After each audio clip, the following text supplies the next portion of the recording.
Hello, my friends. Hello, and welcome once again to the rustic Von Lodge, where I have returned for my reading report. It's not my weekly reading report this time because it's been 2 weeks since I did it, but it is nevertheless my reading report. The last couple weeks have been kind of rough, last week in particular, which is why you didn't see much of me last week. I was busy doing other real-world things. As I've said before, the real world is not something I recommend, but I do unfortunately live in it.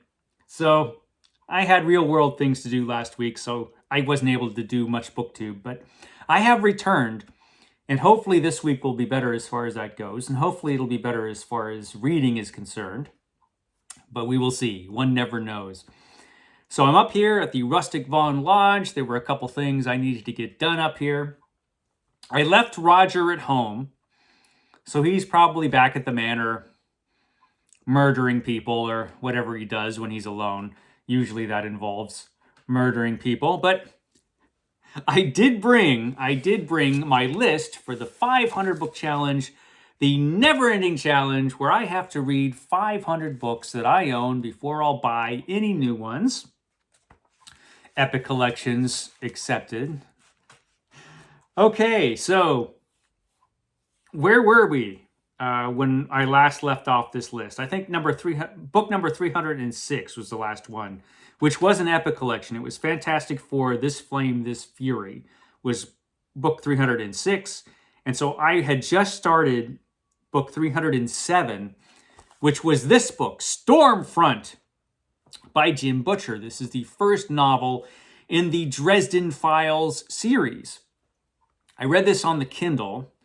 I have a bunch of Dresden Files books on my Kindle because when I first started on BookTube, the Dresden Files were talked about a lot, and I had not heard of the Dresden Files before I got on BookTube. And then I was hearing all about these books, and I said, I should probably read these. So I picked them all up to that point, which was, what was it? 2020 or 2021. I can't remember what year, but I think it was 2020. So I have all the Dresden File books up to that year, at least. Yeah, I have all those.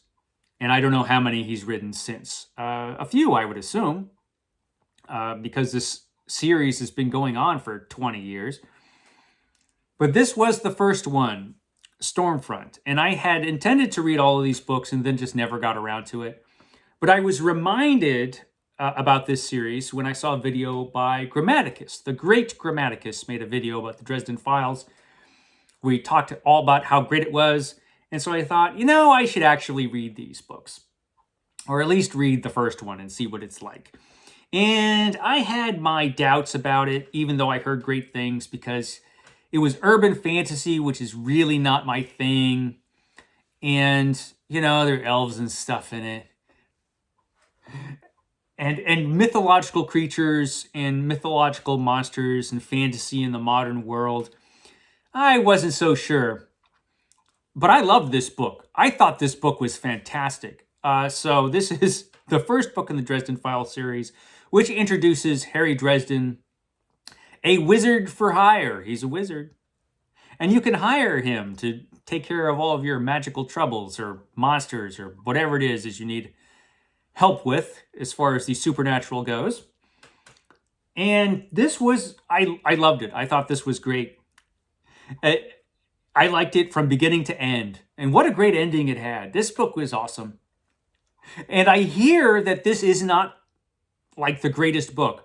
A lot of Dresden Files fans seem to kind of apologize for the first few books. They're like, it gets really good, that series. These first few books, they're all right, but it gets so good, this series. This is what I'm always hearing.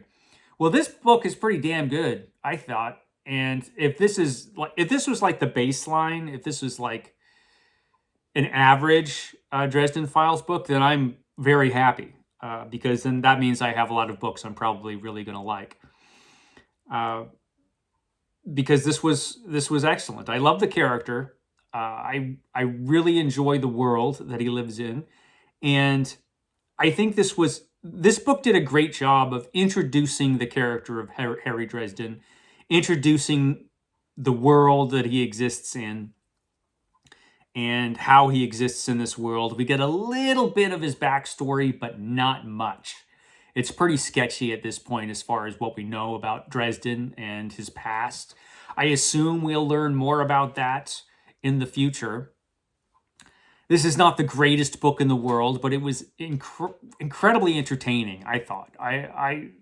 It's my kind of thing. Let's just say that. It's good, pulpy, adventure-filled fun that's at the same time kind of like a hard-boiled detective novel, but with vampires and wizards and stuff. It's great. What's not to love? So I really, really enjoyed Stormfront. And like I said, I have all of the Dresden novels up to 20 or 21, whatever year it was, when I got them.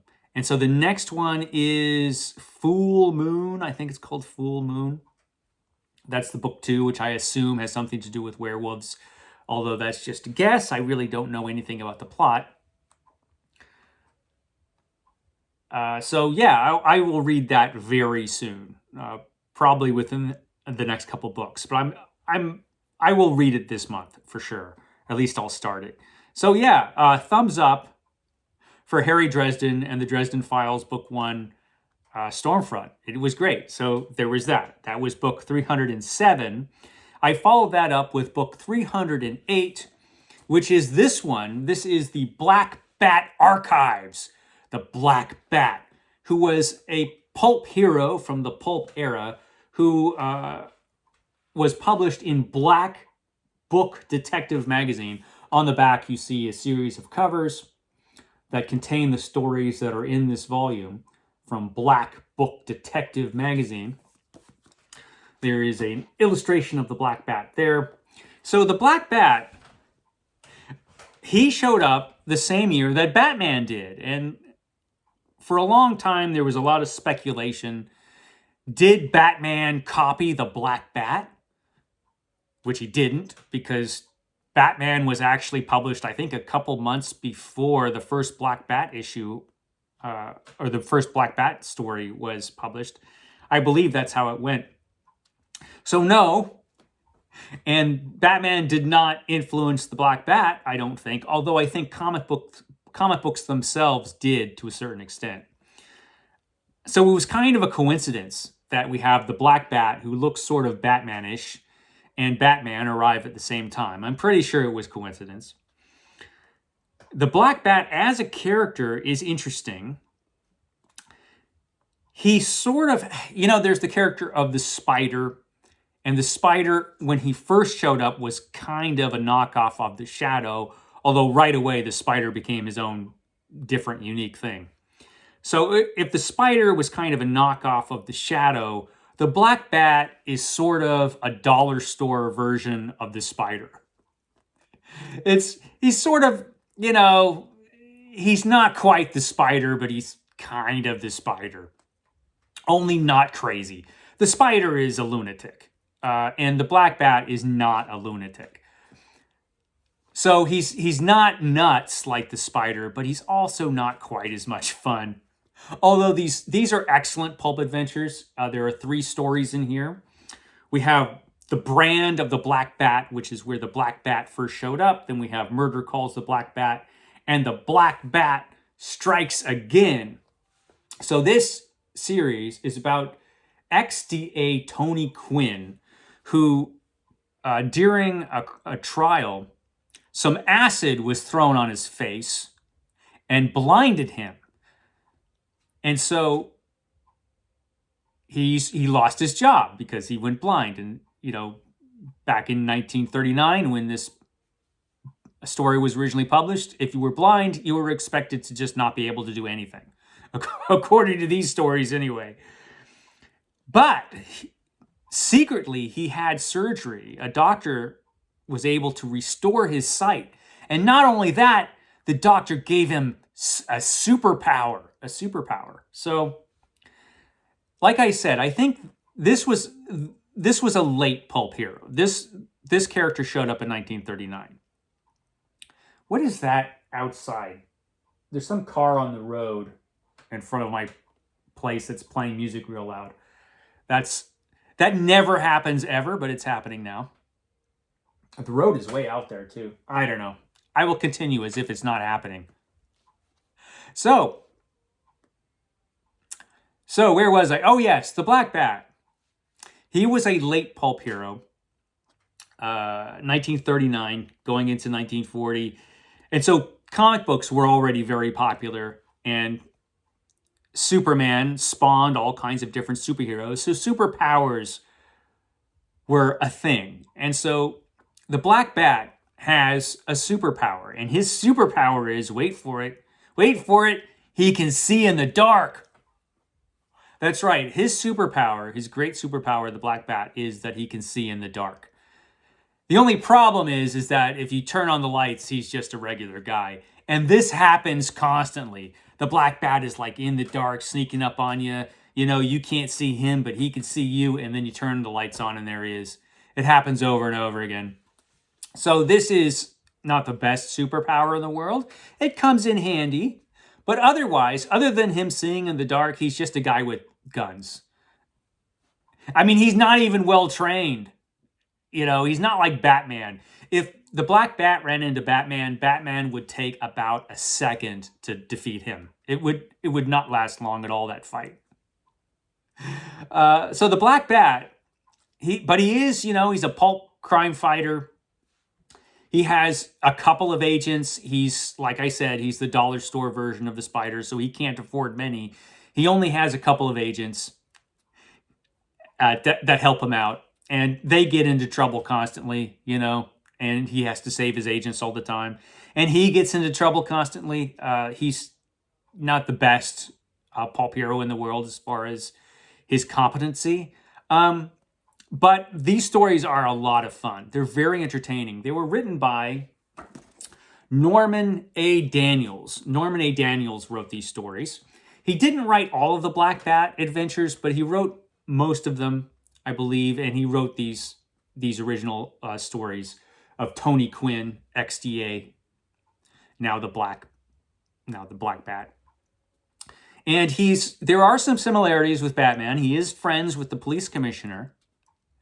The police commissioner who sometimes thinks he's the Black Bat and sometimes doesn't. But you see, the thing is, Tony Quinn is still pretending that he's blind. And he does this to help his secret identity, so no one really suspects that he's the Black Bat. He's just a blind guy. And in some ways, these stories sort of remind one of Daredevil, but in Daredevil, we have a character who's actually blind and has a superpower that is really, really helpful. Whereas the Black Bat, he can see in the dark. It's helpful sometimes, But these stories, as stories, are excellent. And the Black Bat's always getting in trouble. He's not nearly as competent as the Shadow. He gets into trouble just as much as the Spider does. So they're a lot of fun, and I really enjoyed this book. There are apparently, I think, 5 or 6 of these archive editions of the Black Bat. I have the first 2. I have this one and one other one. I don't have the others because the stupid 500 book challenge prevented me from buying any more. But I will read volume 2 because I do have that one. And I really enjoyed this. The Black Bat is a ton of fun. If you see this lying around and you like pulp adventure stories, pick this up. It's awesome. So that was the Black Bat. That was book 308, which brings me to book 309, which was this month's pick for Rogers Cheapwood Book Club, the cheapest book club around. Every story, every book in Rogers Cheapwood Book Club is available for free on Project Gutenberg, which includes this one. This is Gulliver of Mars by Edwin L. Arnold. Look at that fantastic Frank Frazetta cover. That's really, really cool. So this scene actually took place in the book. Only in the book, it was pitch darkness, so we never see the giant monsters that are fighting. We just know that they're giant monsters fighting because Gulliver Jones hears them, and some blood gets on him from the fight. But it's pitch black, so you can't see the monsters. But that's no good for a cover, so we see the monsters on the cover for Gulliver Jones. Gulliver of Mars, which is about Lieutenant Gulliver Jones, who goes to Mars. And this is an old Ace paperback edition. It's fantastic. So this is usually read by people who are reading it because of Edgar Rice Burroughs. It is commonly thought that this was a book that inspired Edgar Rice Burroughs to write his Mars stories, to write his first Mars story, A Princess of Mars, and the first few Mars books at least, are popularly thought to have been inspired by this book. And that is mostly because of Richard A. Lupoff, who was for a while an editor for, was it Canaveral? Which press was it? Canaveral Press? Yeah, Canaveral Press. He was an editor there, and for a while that press, they were doing hardcovers of Edgar Rice Burroughs books back in the 60s. And he discovered this story by Edwin L. Arnold. This was a book that was out of print. But he discovered this story, and after reading it, he became convinced that this story inspired Edgar Rice Burroughs to write the Mars novels. The only problem is there's no evidence that it actually did. This was not a book that was found in Edgar Rice Burroughs' library. He never mentioned this book or its author. So we really don't know if this book inspired the Mars series. It was published originally, I believe, in 1909. Let me see if it says. It probably says somewhere in this introduction. Yeah, 1906, actually, it looks like. Oh, sorry, 1905. Anyway, it was published before Princess of Mars, a few years before. It's a lot of fun. And in his introduction, Lupoff writes the introduction to this book. And in the introduction, he's completely convinced. And he says basically, hey, man, this book totally inspired Edgar Rice Burroughs. Just read it, and you will become convinced as I was. I am not so convinced. And neither was Edgar Rice Burroughs' son, one of his sons, I can't remember which one. Lupoff, in his book Master of Adventure, which is a book all about Edgar Rice Burroughs and his novels, recounts that Edgar Rice Burroughs' son said, I don't know what you're talking about as far as this book inspiring the Mars series. So it is a mystery. The reason Lupoff was so convinced that this book inspired the Mars series is a couple things. First of all, there was the River of the Dead. So the Martians in this book put their dead in boats and send them down a river. And they mysteriously disappear. And wherever those bodies disappear to, they never return. In the Mars series by Edgar Rice Burroughs, there is the River Is. The difference is that people typically go to the River Is when they're ready to go to heaven, right? They're still alive, but they're done with life. Usually they're very old. And in Martian terms, that means they could be hundreds of years old. And they decide they're going to go to heaven at this point. They're done with life. They're going to go to heaven. And when you go wherever the River Is takes you, which is the Valley Door, you never return, right? It would be sacrilege for you to return from heaven. And so that was a similarity. But there's differences here, right? In one, there are bodies being sent down the river, and the other, you could be alive and go on this voluntary pilgrimage down the River Is, from which you will never return. Also, you have a main character who goes to Mars and has adventures, and does fall in love with a princess and have to rescue the princess who is kidnapped or captured. So there is that. But even that doesn't feel really similar when you read this book and you read A Princess of Mars. They seem like very different books as far as their tone. Certainly the character, Lieutenant Governor Gulliver Jones, is nothing like John Carter. Jones is brave. He's a brave guy, but he is not as superhuman, let's say, as John Carter. And he seems more like a regular person. And he's a lot more fun, I have to say. Just as a guy, if you were to hang out with one or the other, it would be Gulliver Jones that you'd want to hang out with. Now, the way Gulliver Jones gets to Mars is not the most scientific way in the world. He inherits a magic carpet, which he doesn't realize is magic until one day he's having a bad day and he's just like, man, I wish I were anyplace else. I wish I was on Mars. And the magic carpet swoops him to Mars. That's how he gets to Mars. Science fiction. The science in this book is not great. But Gulliver Jones does arrive on Mars, and there's a civilization he meets on Mars, which is not really like any of the civilizations that you find in A Princess of Mars exactly. They remind me more of the Eloi from H.G. Wells' The Time Machine, only, they're more human. More like modern humans. They're just lazy, and don't take life all that seriously. And there's also a race of barbarians who occasionally raids this group of people that Lieutenant Gulliver Jones has found himself among. And a princess that he's very fond of is kidnapped, and he has to go rescue her. The difference is that unlike John Carter, Lieutenant Gulliver Jones is just kind of like, he's attracted to this princess, but is he really in love with her? Maybe not so much. And certainly along the way, he asks himself over and over again, on his way of trying to rescue her. He's like, why am I doing this? This is crazy. I should just stop. I'm probably going to die doing this. And so he has a lot of doubts about what he's doing, which John Carter would never have if he was trying to rescue Dejah Thoris.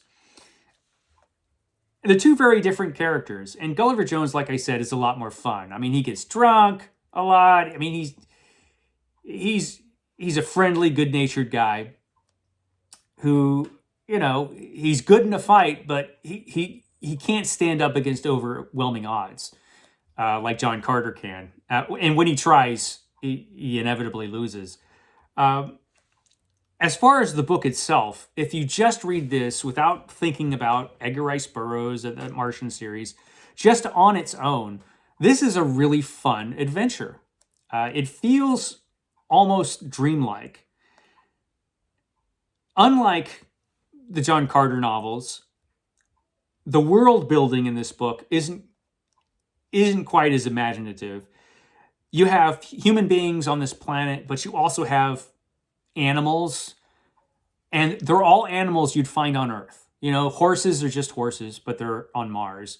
Owls are on Mars, apes. There are all kinds of animals that you'd find on Earth that are also on Mars. But there are also a few monsters running around, but you don't really see enough of those. Even so, this is a very readable, very fun book, and I highly recommend it. I just, if you're going to read this, don't think that you're reading like the inspiration for Edgar Rice Burroughs' Mars series, because I suspect it's not that. Even though it's been built up to be that, I suspect it's probably not. I suspect it's more likely that Edgar Rice Burroughs either never read this and maybe just heard about it, or never even heard about it at all, and that the similarities are really more coincidence than anything else. But one never knows. One never knows. It is an unknown. But it's fun. It's a fun book all on its own. It's Gulliver of Mars. The original title for this, by the way, was Lieutenant Gulliver Jones, His Vacation. And I think that might be how you can find it on Project Gutenberg. Anyway, it's a ton of fun, and I do recommend you read it. Certainly, if you ever see a copy of this awesome Ace paperback lying around, pick it up. It's certainly worth it just for the cover alone. So that was Gulliver of Mars. That was book 309, which brings us to 310, which was this book. This was Fantastic Four, Nobody Gets Out Alive, which has Fantastic Four stories from 1993 to 1994. So I am reading all of the Fantastic Four from the first run of the Fantastic Four, which ran from 1961 until 1996, when it was canceled due to the whole Heroes Reborn nonsense. It was brought right back with a #1 issue, but I'm reading all of the first volume, basically, of the Fantastic Four, which ran for over 400 issues. And I am close to the end. So I am reading the Paul Ryan era, when Paul Ryan illustrated the book. Most of the stories are written by Tom DeFalco. And this was an era where, when I was in my early 20s, I was picking up every issue of the Fantastic Four. I remember really enjoying this time of the Fantastic Four. As I've mentioned before, I think Paul Ryan is an underrated artist. His stuff was pretty great. And this is just a lot of fun, this run. Paul Ryan was on this book actually for a long time. Galactus, we have to have our obligatory Galactus appearance. Paul Ryan was on this book for a long time doing the artwork. And he was more of a traditional old school artist, as opposed to a lot of the artists who were doing really super 90s kind of Rob Liefeld kind of inspired artwork. So his work was less flashy, but I think it was a lot better, frankly.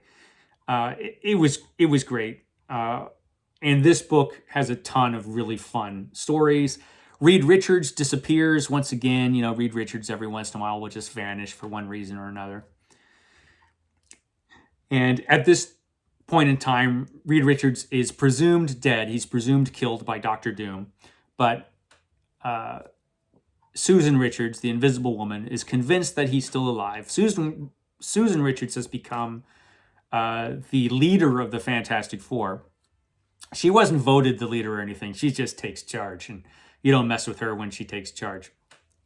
So this was a lot of fun. That was book 310, and so that brings me to this book. This is the next epic collection I have to read, which continues the DeFalco Ryan series of stories. There are only a couple epic collections left, and then I will be done. I am rapidly reaching the end.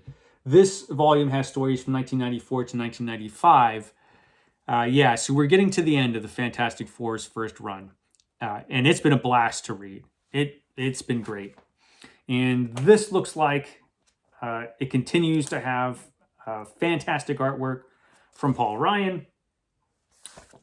I read the whole series up until its tragic end in 1996. And much like Ryan, I was pissed when Fantastic Four was canceled that first time because I was really enjoying the book. The only problem with this epic collection, by the way, is that I bought it after the 500 book challenge already started. So I'll read it, but it will not count for the 500 book challenge. I've mentioned several times that since I collect epic collections, they are exempt from the 500 book challenge. But if I buy them after the challenge began, then they won't count when I read them. And so this one won't count because I bought it in 2023, which is when it came out. So we'll see how that goes. What am I reading other than comic books? What am I reading right now? I intended to bring up Varney the Vampire, but I forgot to bring up Varney. So I am reading at this very moment The Last Planet by Andre Norton. Andre Norton, not probably anybody's choice as greatest science fiction or fantasy writer of all time, but I don't know that I've ever read an Andre Norton book I didn't like. She really delivered entertaining books. And I wanted to read this one for a while just because this cover is so great. I mean, look at that robot. He's just like, who are these dudes walking around this planet? So the original title of this was Star Rangers, and I am not far into this book. I am on page 38. So this is another Ace edition, another fantastic old Ace paperback with an awesome cover. And I don't know who did the cover, but it's awesome. And so far, the book is really, really good. I think this is going to be a really good Andre Norton book. The Last Planet, a.k.a. The Star Rangers. Published originally back in the 1950s. And I will tell you all about this book next week, because hopefully I will have my next reading report out on time. Let's hope. Yeah, so at that time, I'll tell you all about this and whatever else I'm reading at the time. I will see you then.